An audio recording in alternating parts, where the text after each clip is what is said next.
Sorry, I did not disappear on you. I'm still here, but it didn't want me to end my PowerPoint. So I am still on a live. I have restarted it. You may have to refresh. Let me just let someone know that.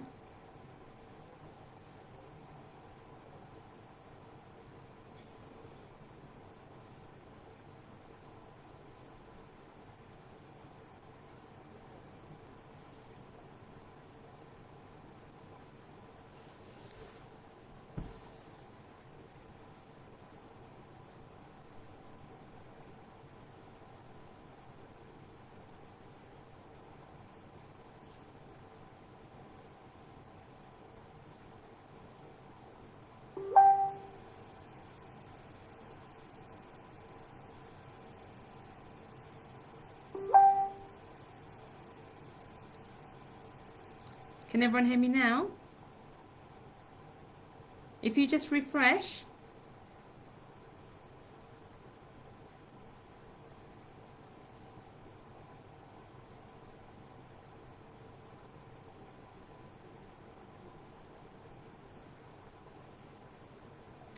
Okay, fantastic. Okay, so if everyone just refreshes, you'll be able to ask me any questions.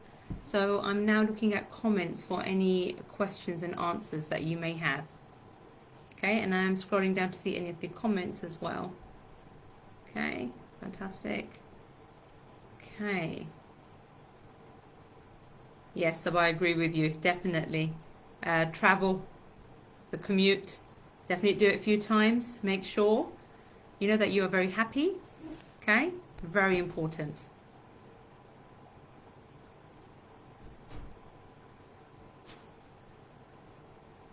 Okay, let's see.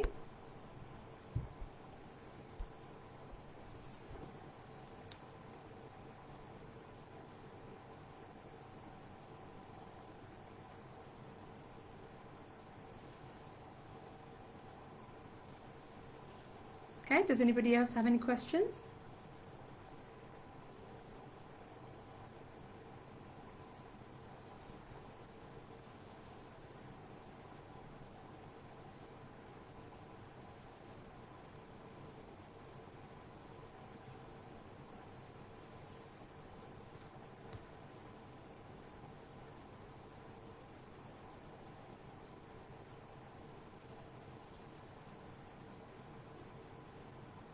I hope everyone's happy and that was helpful for you. Again, I want to thank Sabah for giving me the opportunity to come on and share this knowledge with you guys. Having been through these journeys ourselves, and to be able to speak to other parents and to let them know, I think it's really important. It's really important to help them. Is it good to book? So one of the questions is it good to book mock exams? My son's score is going down with mock exams. Don't do too many, okay? They get bored. It's exhausting. If you ever sat with them and tried to do a CSSE paper with them, you will find that your hand will really, really hurt. I often say it's better to practice a CSSE paper every 5 to 6 days, maybe once a week. Under exam conditions, mark it and really go through it. Spend the rest of the week going through problem areas. Okay, so for Samira, go through problem areas, things that they're finding hard. You don't want to keep doing the same exam again and again if you're not correcting the mistakes that they're making in the first place. Okay, that's why the scores are going down, because the paper is going to keep getting harder. As the mocks progress to August, you will get a harder mock and then a harder mock. But if you haven't made the progress, you're not going back, you're not checking the work, you're not working on the same types of problems in different scenarios, they will just, one day they're going to get bored, so make sure that doesn't happen. And secondly, make sure that you don't do too many of them. It is hard, so you've got to make it fun for them. You're better off reading some classic texts with them, asking them questions in the evening, the same type of comprehension style questions, and just make sure they can articulate the answers well spoken, because a lot of the children nowadays, they write as they speak, and we don't want that. Okay, so we don't want that. We want them to be able to articulate the answer properly, and if they can articulate it, then they'll be able to write it down properly. Okay, so that's for Samira. Last minute preparations, what should you focus on? So this is what's the heart. Last minute preparations, honestly, give them a little bit of time off. Vocab, every day you just want to do 4 hours Monday to Friday every morning. You don't need anything more than that. Don't think that you have to sit them down the whole day. Okay, you do not need to sit them down the whole day. Typical, timetable that I will tell my parents is wake them up early, let them have breakfast. If they're starting off at 9:30, give them one paper to do. Give them a break between the two papers, exactly like they would get in the exam, whether it's a CSSE paper, whether it's a CAM paper, whether it's a GL, any of those.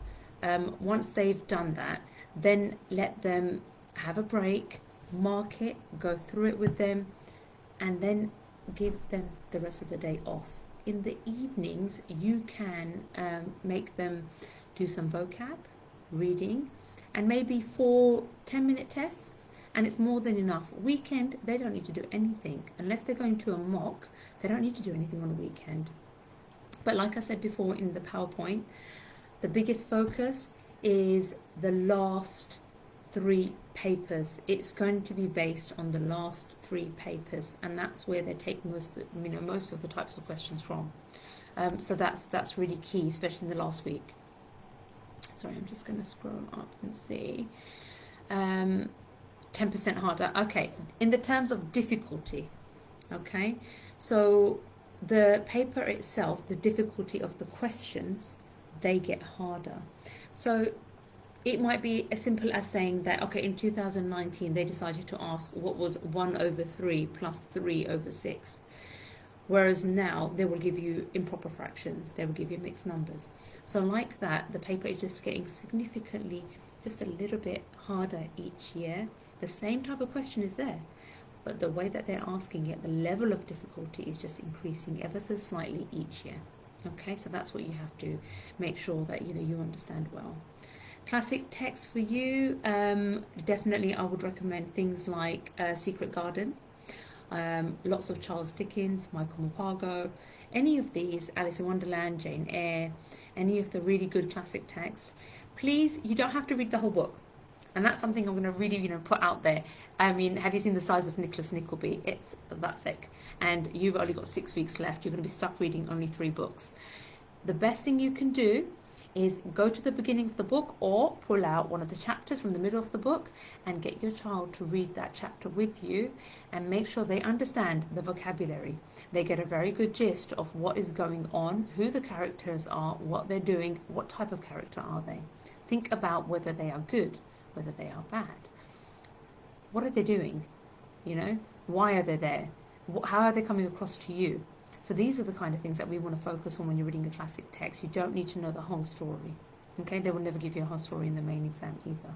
Okay, it's just testing your knowledge of what you understand from what you read. Okay, are there differences between the grammar schools and their offerings, such as some more sporty? Oh yes, absolutely. So for you, Marianne, one of the biggest reasons why I say go visit is some of the schools are, for example, Southend, much more creative, more relaxed academically. Not that they're not academically good, they are, but it doesn't take the utmost front seat. They have got other things in play. They've got creative sessions. They're very, very big on their art. They're very big on their sports. Same as Westcliff, very heavy in their sports. Whereas you might find that Keggs is more academic and the sports that they do take part in are more gentleman sports. So, and when I say gentleman sports, they class that as rugby and cricket. So your child might be a football fanatic and they won't be able to play football when they go to Keggs. And it might just, they can play at playtime, but not as part of a club. And that's something that might be really important to them. So these are the kind of things that why I say visit the school.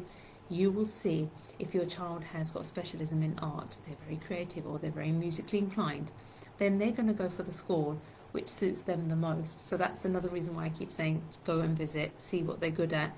A lot of them have also got really good open day videos uploaded from last year's COVID. because they couldn't let people in. So that might also give you a bit of an insight on the school as well if you haven't got time to visit. Another question is, you haven't received a letter from the test centre, okay, office is closed, okay. As long as you've got your registration number, but you should have got your letter, okay. The centre will, I think, open again. It should be open. I don't think it closes during the whole holidays. That might be something that you might have to email them in, possibly email them, just double check, okay, because you should have received a letter. Everyone does receive a letter that they need to take with them. It will tell you what school you're sitting the exam at, and whether you need to either take a passport picture with you, or whether they're going to take a photograph of your child on the day. Okay, so these things, you know, they come into play because you've got to make sure that you're prepared beforehand. Can I get a suggestion on comprehension passages? How can we support kids on this? Don't leave them to it. Okay, I mean, that's one of my biggest things. Don't leave children to comprehension passages. You want to be able to sit them down, and you want them to be able to read the text comfortably. Now, one of the key mistakes that parents make is they only enforce their classic text. Let them enjoy at least 15 minutes in the evening on texts that's relevant to them, something that they're reading for joy, okay? Because they might not be reading Nicholas Nickleby for joy. So this is more for something that they're reading for joy, and so that they still have that joy of reading and you're not putting them off. Secondly, make it something special between you. And I've always felt that this worked really well with my own kids, and when I've spoken to parents, they found it too. Sometimes your child doesn't want to write. Sometimes you can just sit with them and just read to them, okay? And then you can ask them questions, or you can say to them, why don't you ask me some questions? They can ask you whatever they like regarding the comprehension, and you know that will, one, teach them how to look for things, because then they're going to start thinking about, actually, you know what, I've just asked my mum about the character, but how do I know what the character was like, unless they know themselves what they felt about the character. So they have an answer ready inside as well. So that really helps build them up. So comprehension-wise, those kind of tricks really work well. I do find that also with comprehension, sometimes they get sick of writing. So sometimes what I used to do is, if I knew that they were having an off day, they were tired, and you know, we don't want to do much, we only want to do half an hour that day, then I might pick up a comprehension from one of the books, and I'll just get them to read it, and then I will verbally ask them the questions, holding the answer sheet, and see what their answers are. They can verbally answer, they don't have to write. So they don't always have to write. Again, same what I said before, it's about articulation. It's whether they know how to answer that question. Okay, so that would really help them. Okay, Samira? Sorry, that was for Gopal. For Jamil, what should you do if there's something that takes up time, leaving no more time for studying? Oh, like guests and stuff. Oh my gosh, yes, let them have a life. Yes, we don't want them to be confined to a room sitting there doing nothing. I know that we try to stay quite rigid to a timetable, but life happens, and we've got to make sure that, you know, we don't exclude them for things, because they will resent it, and we don't want to do that. So, you know, like I said before, I never used to make my children do hardly anything on a weekend unless they had a mock, because summer holidays, they have so much time. And if you're only working 4 hours every morning, then you've got the rest of the evening off to take them out. And do take them out. Don't just let them sit there in front of the TV. You know, reward them. Take them for ice creams. Take them to the park for a little while. The weather's good. Take them to, you know, friends and family. It's just to get them out and away from sitting in front of that desk. You know, I think that will really, really help them. Okay? So yeah, I wouldn't worry too much about guests and stuff. It's okay. That happens. Oh, that's no problem, Sabah. Is there any other questions I can help you guys with? I'm happy to help. I know a lot of you are probably thinking already ahead about CAF, filling out your application forms, and you know, thinking about, okay, you know, how am I going to decide what school I want for my child? You know, honestly, don't do anything until you've got your results. Okay, go see the schools, prioritize them, think about where your child fits well, but then wait for the results. The reason I say that is because you want to see what kind of banding your child's made. Now, if they are only, 5 or 10 points away and they're sitting, on the lower part of the yellow, it's fine. Still apply for that as your number one place. Okay? Apply for that as your number one place, because that is where your child wants to go. If you don't put it as number one, they won't get it as their first place school. Okay? So in regards to that, I probably might do another session towards the end, where I am happy to answer any questions on application for CSSE schools and whether or not it's worth putting those kind of things down first, what school to put down first, what order to put things in, and how to prioritise them. Okay, so don't worry about CAF at the moment, just focus on getting them through the exams. My son is asking, does he have to do the bond books? No, not always actually. I don't really push the bond books. I think they are very good for CEM. The bond book that I would recommend for CSSE is the comprehension papers, so not the assessment papers, the English comprehension papers, because those are classic texts in them. They are quite difficult. I would even say to you that, starting off at 9 to 10 age group for those papers, there's nothing wrong with that. You don't have to jump straight into 10 to 11, and they are quite good. So Samira, for that one, I would definitely say to you, not necessarily. I would focus more, especially for CSSE, on books like CGP Worded Problems. You want something a bit more meaty, so to speak, word problems that are really going to make them think out of the box and how to apply things in really, a good way. I'm a true believer in Schofield and Sim mental arithmetic books. I do think that doing those daily and making the child time themselves so that they are reducing their time each day by at least a few seconds. One, they're making progress. They can see that they're making progress, and secondly, it really speeds up their mental maths. So that's a key thing that I think works really well for them. Marianne, what year is best to prep 11 plus generally? A lot of people will say from birth. I'm not one of those.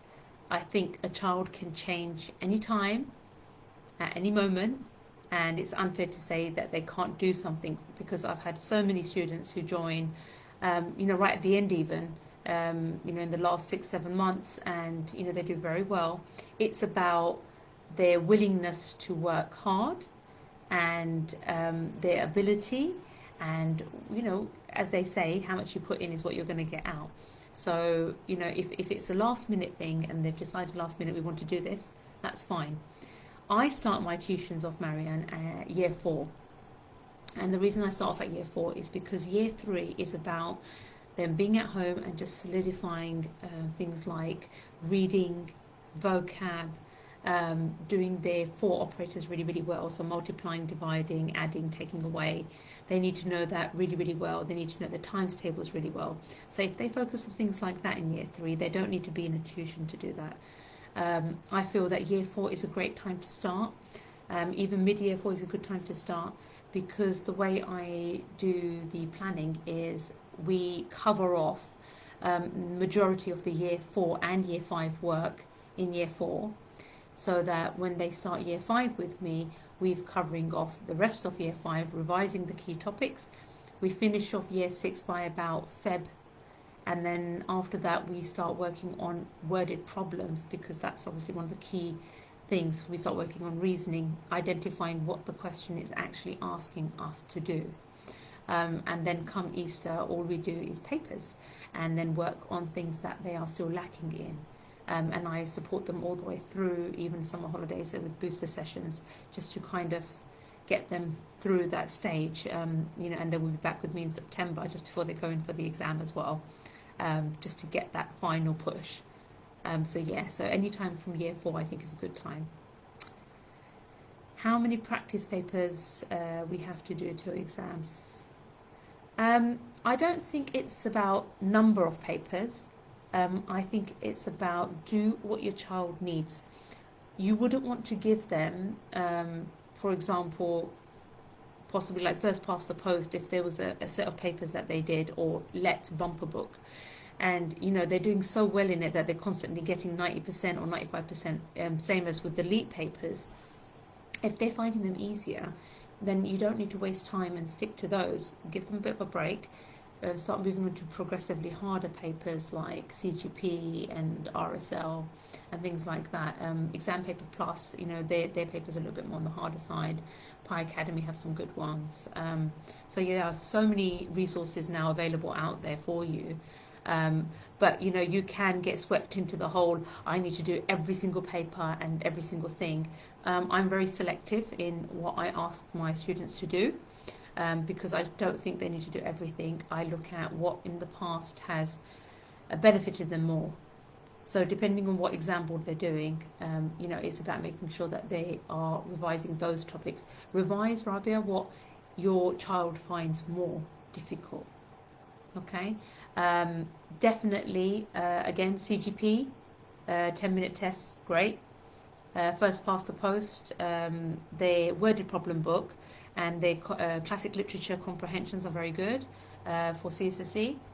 And I have got a huge book list, so I can't remember nearly everything off the top of my head, but RSL are very good for comprehension. So, those things really do help. I'm not sure if the meeting is recorded. That's something I think Sabah might be able to tell me. I think it is recorded. But I will definitely put the PowerPoint that I went through earlier, I will upload that in the files section. So that will be available to you. Okay, Marianne? Yeah, that will be available. All right. So that's a lot of questions, and I hope that has helped everyone. Please do let me know if there's anything else that I can help you with, or if you have any further questions. But yeah, with regards to practice papers, I wouldn't do too many. You don't want to tire them out. One thing I feel like, it does help is sometimes just break it up. If you know that one day I'm going to do maths, then the following day I might just do only English. The following day I might just spend the whole day doing vocab. The following day I might just do applied reasoning. Applied reasoning isn't actually VR. Hi, Dara. So it's not, it's not really VR. A lot of people think it's VR. It's not. I suppose some of the Susan Dowtry style GL VR would help a little bit in CSSE, and I do pick and choose some of that for them to push them. But otherwise, it's there's not a lot of heavy VR. I would just say focus more on the vocab. Vocab is very key, especially classic vocab. Sorry, I've just missed one of the questions. Do I remember Target Your Maths? Okay, Maths on Target books, sometimes they're called Target Your Maths. They are very good for your core foundation skills. I will never say don't do them, but I don't think you need to sit there doing the whole book, because schools, as a teacher myself, we tend to use these books to teach our children from. So if they're already covering them at school, you don't want to repeat the same work. It's a typical style of teaching that we use at schools. So you don't have to do them at home. But if you've got a copy, you've got a used copy at home, there's no harm. You can pick some topics. At the end of the Maths on Target books, you've got a review section for every year group. And if you haven't got time, or you just want them to give them something quick to do, it's quite good to give them just a review test at the end of the book. And that's quite helpful for them as well. I hope that helps. Okay, and Schofield Sim Mentor Arithmetic, yes, like I said before, I'm a big believer of the Schofield and Sim Mentor Arithmetic tests. You don't have to go all the way up to 6. I know a lot of people just jump all the way up to 6. Book 3 and Book 4 is your main focus. After Book 3 and Book 4, you don't have to go on. Their rapid tests are also very good, the maths ones. You don't need to get the progress papers. They are very long. There's 100 questions in each test. It takes them a long time. They will get bored. So you don't need to get those ones. Oh, thank you, Rabia. Peter Robson, yes. Oh, I love Peter Robson books, and I do recommend them. You don't need all of them, and you don't need to complete every single part of each one. However, I find that the algebra book, which is book 3, and book 1 for their fraction decimal percentages are two very, very key ones, which will really help their building up their accuracy. So it's not so much about, because they have parts A, B, C, D in Peter Robson, and you don't want to go and do 1 to 12. All I say to them is just go and do the last 3 questions from each part, so you know in level of difficulty that you can do them. Especially some children, and it's absolutely normal, you get parents at this point saying, oh my goodness, my child's forgotten how to do fractions. Oh, how did they forget their decimals? And it happens because they're not practicing this daily, because they've moved progressively onto much more trickier stuff, but they need those basics to be really, really solid. So at that point I would say, okay, go back, use your Peter Robsons, and just make sure that you just do a few questions. They just need a refresher. They just need to be reminded on how to do it. And Schofield and Sim, again, are great at that, because if you are doing those even twice or 3 times a week, because it's such a big variety of types of questions, it keeps their mind focused and remembering. It's muscle memory for questions like that. Yeah, no, I agree. There are so many choices for CSSE books out there, and you don't need to do all of them. Absolutely no. You just need to do what's going to help your child. Again, First Past the Post are quite good. Exam Paper Plus are quite good, but they're a bit on the slightly trickier side. RSL, again, slightly on the trickier side, but they're very good. You have to understand the CSSE maths is more like a very, very tricky version of SATs. It's not like CEM, it's not like GL. The style and the way they ask the question is very different. The knowledge that they expect the child to have is very different. You hit up to a level 6, so you have basically covered off nearly the whole of year 7 work. Or at least got the root structure ready and in place for year 7. So you find year 7 very, very easy. They do hit the ground running. That does really, really help them. Okay, so things like that, just you can extend and push them, but you don't need to teach them above and beyond. For example, I have taught my class how to do simultaneous equations, but then at the same time I have taught them, look at the easier method where I could have used ratio instead. What else did you notice here that I didn't even need to know either? I didn't even need algebra for this. What we could have done it. So it's about knowing the tricks and, get them those tricks nailed down, and, that's really going to help them. Okay, you're welcome. If they are doing CEM and GL, then of course, yes, do the VR and NVR books as well. If they are doing just CSSE, they don't need to have NVR. They can do a little bit of VR just to, for the applied reasoning and just to build up their vocab skills. But otherwise, no, they don't. They don't need to know things like close, for example, and shuffled sentences, which are the key foundations of CEM style VR. So they don't need that. Okay, I hope that helps.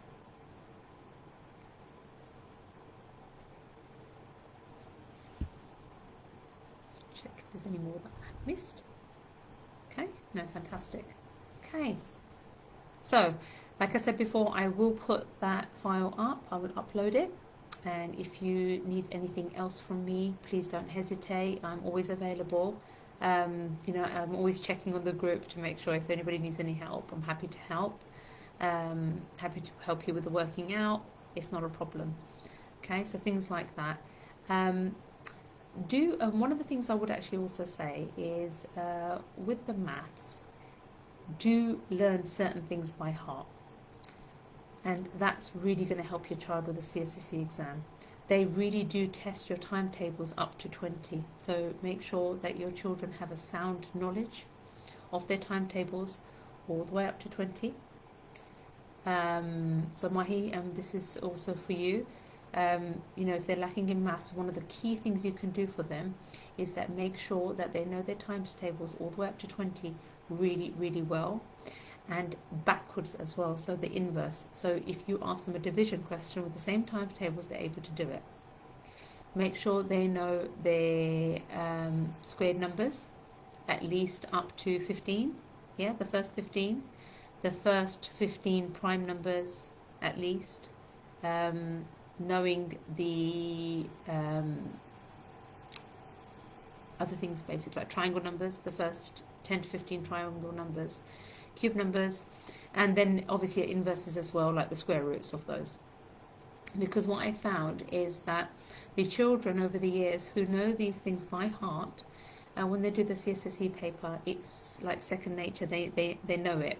They know their fractions. They know that, oh, it's an eighth. Oh, I recognize that decimal straight away. And it's, these are the kind of sheets that I give them to learn straight from year 4, actually, so that they have plenty of time to learn them, and they keep using them, and I keep testing them, because these are the kind of things that will really speed up their maths in their CSSE exam.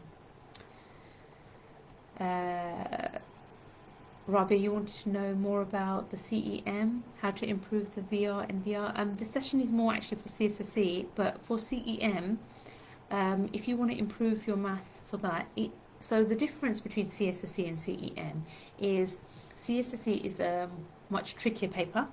It is significantly harder. They do have the core key topics for maths, but they can ask you modern text for English. The VR is very heavily not like GL. It is close, shuffled sentences, vocab, synonyms, antonyms, things like that. Which is what we really focus on when it comes down to the CEM part. With the maths, it's about speed. Again, learning those things by heart, because you have very less time. So Rabia, a big push on the Schofield and Sim will pick their speed up and slowly take out, it's going to be like a fine-tooth comb. It really, really helps them to get rid of common mistakes. And a lot of parents, they do panic. It's very normal. They panic at this stage if their child all of a sudden hasn't done well in one mock. Don't worry, okay? I don't want you to stress. I don't want you to worry. It's normal. Everyone has a bad day, okay? And we just need to make sure that we, as much as we can, keep them happy, and just keep practicing and keeping ourselves positive. A lot of people ask me about whether, what to do, how to have that conversation with their child. My child might not pass, or, they hit and miss. Sometimes they're getting 90% and sometimes they're getting 60%. Oh, what am I going to do? Please don't feel like that. And I say this to all my students, you are very, very lucky that you are in a situation where your parents are allowing you to sit this test. And that is a win-win situation. And when I say it's a win-win situation, what I mean by that is, on the day, it does happen, it does happen, because there is so much competition where your child may just miss a place. Okay, hopefully they might be able to clear it and get through, on the waiting list. But if they miss it, what I say to them is, I know quite a few children who have missed it. They might have missed it by 1 mark. They might have made a very silly mistake in their paper and come back and kick themselves that, oh my God, I did this and I failed. And I always say to them, no, there's no such thing as failing when it comes to the 11 plus. Because the child who sits the 11 plus is the same child who ends up being in the set 1 of all of the state schools. They cover the same work that the child would have covered at grammar school in a set 1.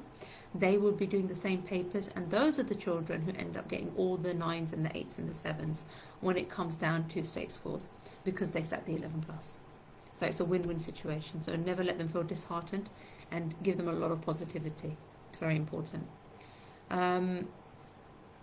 Tips to suggest in books for English to improve. Reading. I can't push it enough. Okay, read with them so much. Read different types of things. Read everything with them. Quiz them, question them. Talk about characters. Talk about feelings. Talk about what's going on in the text. What did you understand? What's happening here? What do you think is going to happen next? Things like that. But just make it fun. Don't keep it long. You don't want them to read for 45 minutes. It's very hard. But just 2 pages of a classic text. That's great to improve them. Okay. What should I do in the last month for maths? For GL Birmingham Grammars. For GL, same thing. The GL assessment papers are the best papers to do for GL. The official papers and the GL assessment papers, the ones that you are available in the big folders, set 1, 2, 3, 4, they are the best papers for GL. There are no other good papers because some of the maths questions are quite tricky and you need to get used to looking at that style. So definitely worth seeing those. Okay, definitely worth seeing those for your child in the last month. Start off with the easiest one at number 1. If they find it too easy and they get something like 90%, you don't have to do paper 2. Skip on to paper 3. Okay, things like that. All right. So that's a good way to go about it. But yes, it's been lovely speaking to everyone. And I hope I've answered everyone's questions as best as I can. If you do ever have any further questions, you can put them up on the 11 Plus journey, and as best as I can, I'll definitely try my best to answer them.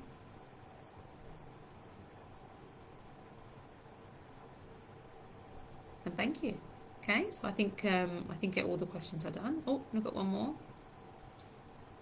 Worded problems first pass the book. No, you don't need to do all 1, 2, 3. Just book 1 is fine. The way I suggest you do that book is book 1 and book 2 is not actually that different in it's just a variety of questions change, but it's not the difficulty that changes. So if you can't get hold of book 1, book 2 will do. But what you should do is every single topic start from the beginner so that you're doing the easy one all the way through. And when they've completed that and they've done well, then do the intermediate for every single topic. And then when they finish that and they've done well, then do the advanced for every single topic. Towards the end, what you'll notice is children who were taking, 15, 20 minutes to do those 8 questions will start doing them in 8 minutes, 6 minutes, 5 minutes. So that's what you're really looking for. You're looking that they're still doing the same questions, but they're building up their speed and they're building up their accuracy. And that's what we're looking for. Okay, Rabia? All right. Thank you, everyone, for having me. Okay, take care. Bye-bye.